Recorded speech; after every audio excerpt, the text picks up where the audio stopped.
Green Lantern Beware My Power is the newest DC animated movies, and back when I reviewed the latest DC animated movie, what was it, Teen Titans Go versus DC Superhero Girls? I think that was the one. I stated in that video that I was going to review every single DC animated movie as they released.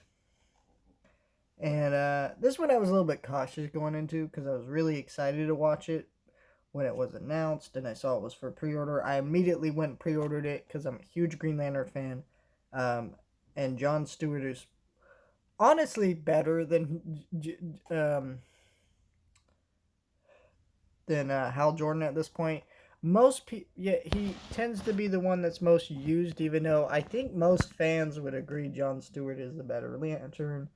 Um, and he's also just been portrayed the best at this point in these kind of movies. So I was excited to watch this, and I gotta say, watching it, it was actually it was all right, but I was cautious because like they showed this movie at Comic Con. Comic Con did not have a good response to this movie, and I've seen some mixed reviews on this.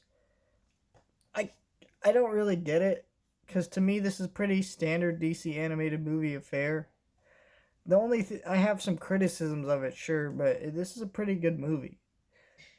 This is the origin of Jon Stewart, and the only thing I don't like about this movie is it starts with him being a Lantern. It doesn't really do anything to let us know about this character more. There's one scene where I guess mild spoilers if you want to watch this movie. It's not that I'll ruin the movie, where he's using his powers for one of the first times, and he almost crushed Hawkgirl to death, and you can see he's having like a PTSD panic attack.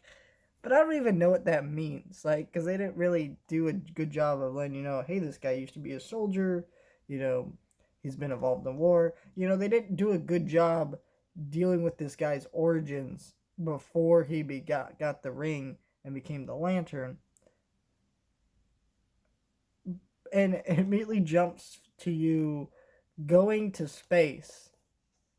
To him being a Lantern, you go to space, you meet Martian Manhunter and Green Arrow. Green Arrow and him team up. They go on this little journey and then they meet up with Hawkgirl and blah blah blah. And it just goes through all these, places.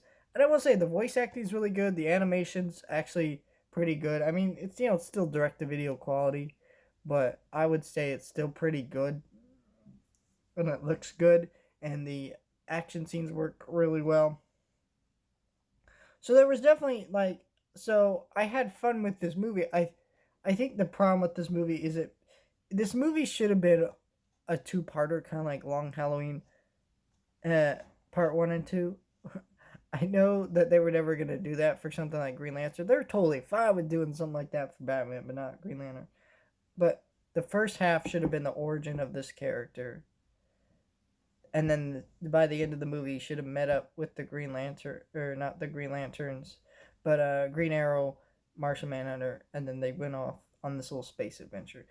Because it also just feels weird because we've barely seen the Hal Jordan of this universe before he just bye bye, he's gone now, and Jon Stewart's here too. So there's a lot here, but I still think it's a good movie. If you like DC stuff, I mean, this isn't that different from DC animated movies. I don't know why this particular one got such a negative reaction at Comic Con and other things. It's still a pretty good movie. I enjoyed it. I'm excited to see this character again in other DC animated movie projects. I think the next one we have is uh, Batman and Superman Battle of Suns coming up, and that comes out in October. So stay tuned for that review.